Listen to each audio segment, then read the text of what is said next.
ఏడేడు జన్మాల బంధాలతో ఈనాడు నీడు పండించనా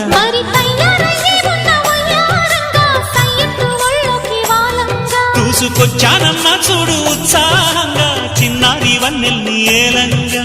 ప్రతిక్షణం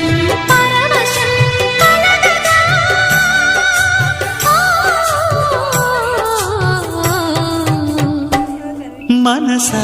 పలకవే మధుమాసపు కోయిలవై చెలిని తెలుపవే చిగురాశల గీతికవై